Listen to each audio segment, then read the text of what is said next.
결국 또 예상했던 대로 흘러가기 시작했습니다. 나무위키 박, 이건 시작이라고 보고요. 오늘 아침 뉴스공장에 박선원 후보와 서미화 후보가 출연했습니다. 당연히 신천지 의혹 관련 질문이 나왔는데 김어준 공장장의 질문에 제대로 덜미가 잡혔다, 저는 개인적으로 이렇게 봤습니다. 신천지는 사실상 미끼에 불과했다고 보고요. 김민석 후보와 그 주변 후보들한테 역풍이 분명 작용할 것으로 보입니다. 자, 지금 일단 친석계 후보들과 김민석 후보는 스탠스를 명확하게 잡은 것 같죠? 어렵지 않습니다. 크게 세 가지인데요. 첫 번째는 신천지 의혹은 정청래 후보를 겨냥한 게 아니다. 두 번째는 전당대회 이후에 밝혀내자. 세 번째는 확인이 제대로 안 되고 있으니 파고드는 질문은 피하자. 이 정도라고 보거든요. 이 세 가지가 오늘 영상을 관통하니까 잘 기억해 주시고요. 일단 순서부터 제대로 바로잡고 갈까요? 사실 이 순서만 알아도 뭐가 문제인지 명확하게 보이실 겁니다. 별거 아닌 것 같지만 굉장히 중요해서 어제 보여드렸던 표를 다시 보여드리겠습니다. 7월 19일에 김민석 후보가 최초로 공개 의혹 제기를 했고 7월 20일에는 김민석 후보가 합동연설에서 반명, 분열주의, 신천지의 3자 비밀 연합을 깨는 게 이번 전대의 본질이다 라는 발언을 했죠. 그 다음 날에는 근거가 있냐는 김종배 앵커의 질문에 근거가 있다, 적절한 시기에 공개하겠다라는 말을 했고요. 7월 22일에는 신천지 측에서 이와 같은 의혹을 부인하며 법적 대응을 예고했고 이때부터 김민석 후보도 특정 후보를 연결짓는 건 내가 책임질 일이 아니다, 이렇게 말합니다. 이게 굉장히 중요한 변화 포인트입니다. 오늘 영상을 보시는 내내 기억하실 필요가 있어서 짧게 듣고 오겠습니다. 저는 신천지의 정치 개입의 문제점에 대해서만 지적했고 그것을 특정 후보와 연결시키는 것에 대해서까지 제가 책임질 필요는 없을 것 같습니다. 그 뒤로 이건태 당시 최고위원 후보가 신천지 관련 제보센터를 설치하고 정청래 후보 측에선 근거를 공개하라, 수사 의뢰하라 라면서 강하게 대응하기 시작했습니다. 이날 이후 김민석 후보와 친석계 후보들의 스탠스가 본격적으로 바뀝니다. 7월 24일에 강북구 최고는 갑자기 후보가 의혹 제기를 할 단계는 끝났다면서 후보들 간 공방으로 이어지면 안 된다고 말하고요. 이건태 후보는 어느 순간 제보센터 게시글을 삭제합니다. 그러다가 7월 25일 김민석 후보는 표를 잃어도 해야 할 싸움이다 라는 말을 하고 어제는 또 이런 말을 합니다. 검찰개혁, ABC의 난, 신천지 모략 등 외부 변수가 한 고비를 넘겼다. 본래의 김민석으로 정위치하고 포지티브 본선 경쟁을 본격화한다. 이 말에서도 모순이 넘쳐나죠. 포지티브 경쟁을 하겠다면서 ABC의 난이라는 말을 합니다. 그리고 신천지 모략이라는 외부 변수가 한 고비를 넘겼다? 본인이 제기한 신천지 개입설이 완벽하게 해소됐나요? 컷오프 이후에 근거를 공개하겠다고도 했습니다. 그런데 그 근거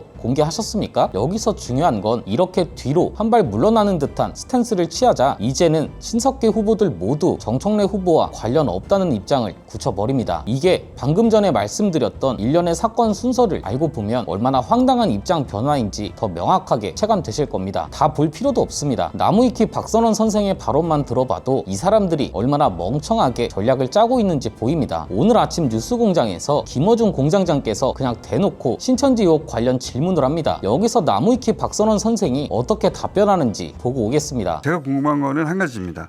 신천지 의혹과 정청래 후보하고 관련이 있는 겁니까? 저는 그 부분은 확인하지 않았습니다. 확인하지 않았다는 거는 네. 있는지 없는지 모른다는 얘기예요? 그 부분까지는 들어가지 않고 있습니다. 그러니까 무슨 얘기냐면 제가 확보한 자료와 그다음에 신천지의 전 고위직 관계자 그리고 소위 이제 정통 목사와의 통화와 녹취록 자료 이런 것을 종합을 했을 때 우리 당에 여전히 상당히 많은 부분에 그분들이 들어와 있고 이번에 이분들이 조직적으로 움직이면 좀 곤란하겠다는 생각을 갖고 있기 때문에 이것에 대해서는 우리 당이 스스로 자정하고 더 강한 정당이 되어야 된다는 측면에서 전당대회 이후에 반드시 이 부분이 좀 잘 좀 다듬어져야 된다 하는 건데 정청래 대표하고 연관성 그 부분까지는 제가 들어가지 않고 있습니다. 들어가지 않고 있다는 것은 의심이 되는데 아니요. 그건 아니고 그분은 우리 지금 당대표로 다 출마하신 분들이잖아요. 그분들에 대해서 이분이 신천지로 어떻게 연결돼 있을까라고 파고드는 것 자체가 저는 바람직하지 않다고 생각합니다.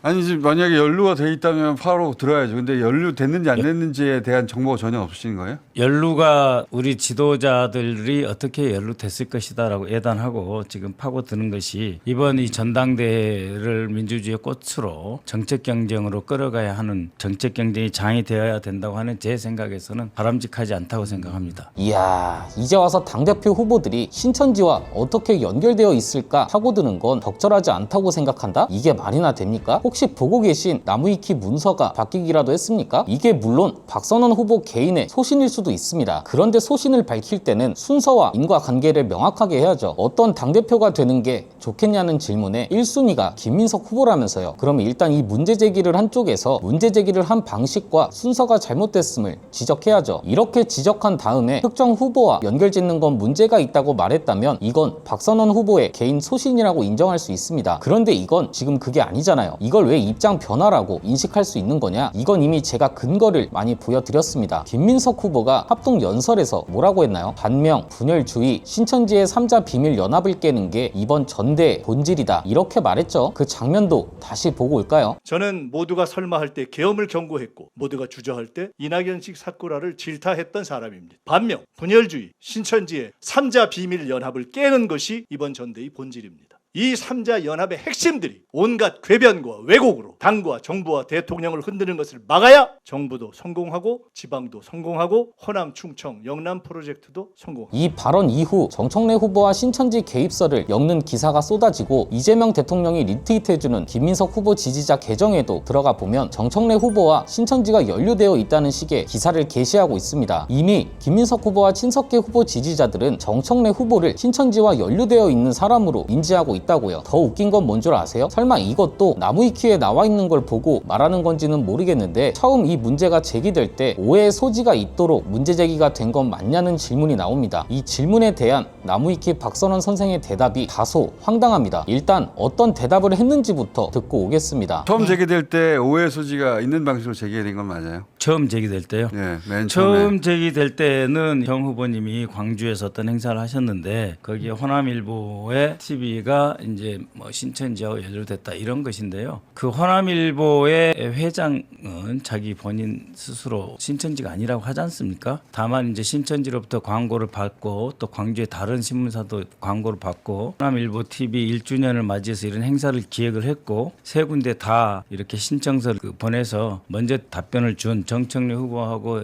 행사를 했다라고 하는 거잖아요. 그것에서 더 우리가 추궁하고 추급하고 하는 거는 별로 좋은 것 같지 않습니다. 아니 그 말이 아니라 정청래 후보가 신천지하고 연결된 듯한 인상을 주는 식으로 처음에 문제 제기가 됐다 이거죠. 근데 이제 그건 아닌 것 같다는 혹은 이게 긴지 아닌지 이게 확인이 안 되고 안 있는데 되고 있다. 여기까지만 해놓죠. 그렇죠. 나무위키 선생님 이거 하나만 여쭙겠습니다. 만약 나무위키 선생과 김민석 후보가 이건 애초부터 정청래 후보를 겨냥하려고 내놓은 문제 제기가 아니다라고 처음부터 인지하고 있었다고 칩시다. 그럼 이렇게 정청래 후보를 향한 공격이 쏟아질 때 특정 후보를 겨냥한 건 아니니까 오해 말아주십시오. 이 한마디라도 했었어야죠. 이게 저는 굉장히 비겁하고 비열한 방식, 동시에 이재명 정부의 논란이 생산되고 확대되는 패턴하고 소름 돋을 정도로 똑같다고 보는데요. 지금 누가 봐도 친석계 의원들이 이 문제 제기를 가장 열심히 했고 정청래 후보를 가장 열심히 공격하고 있잖아요. 그럼 이건 우리가 처음 의혹 제기를 할 때 방법이 미숙했던 것 같습니다. 정청래 후보와 상처받으셨을 지지자분들께 사과드립니다. 이런 말을 한 번이라도 했으면 이렇게까지 문제가 커지지는 않았을 겁니다. 그런데 가만 보시면 이 패턴 어디서 많이 본 것 같지 않으세요? 일단 문제 제기를 합니다. 이 문제가 엄청 논란도 커지고 의혹도 커지고 이 과정에서 좌표가 찍히는 사람들도 나타납니다. 그래서 이쪽은 상처를 계속해서 받는 와중에 뭔가 이상한 점이 발견됩니다. 그래서 오히려